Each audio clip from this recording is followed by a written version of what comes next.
Quicksilver Eddie Aikau Big Wave Invitational went down at Waimea Bay.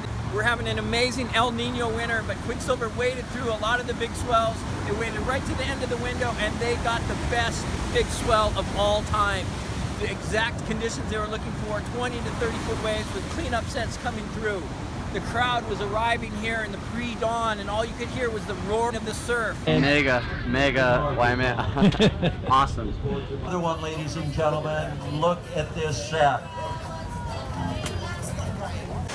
Clyde Aikau, brother of Eddie Aikau, showed up at 66 years old and paddled out into this massive day at Waimea Bay and got some epic waves. He wanted to keep the spirit of his brother alive.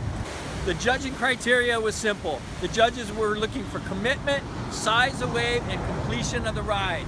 John Florence. Well, oh my God, he put on a show. He followed the criteria. He went deep.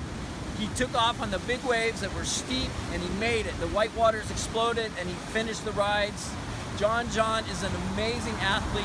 He's excellent in small waves, big waves, pipeline tubes around the world. Watch for John to be a world champion next year and probably several years after that. He is amazing in all conditions. Congratulations, John, for winning.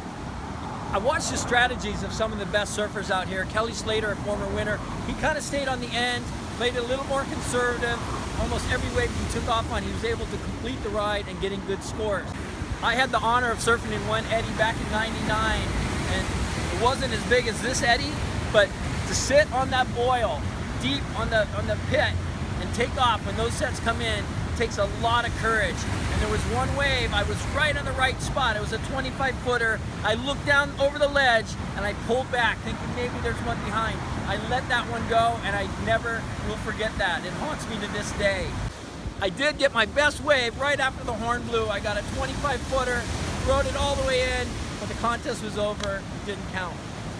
They are wearing flotation and inflation vests, which helps with the safety factor. That's something I didn't have in my day, trying to charge big ones. Yeah, there were some big ones for sure. It's exciting out there. Surfed out there with Brock a couple times where it was totally closed out. Yeah. It's kind of exciting though when it's like that, when it's that big size. Just having the opportunity to go on a really big one out there doesn't come very often, you know? Yeah. It might come every 10 years. Yeah. If I had to pick one guy that I thought stood out as the charger of the day, that award would go to Mason Ho.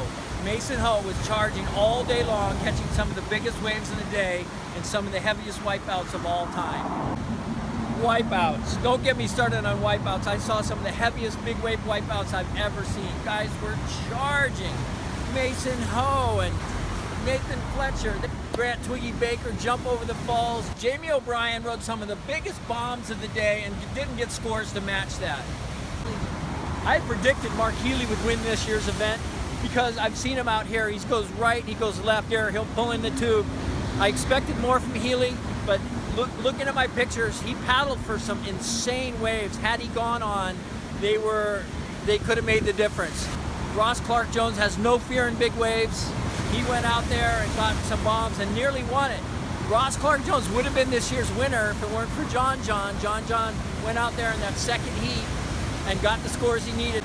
Eddie went this year, and I can hardly wait to see the next one. It was an epic show.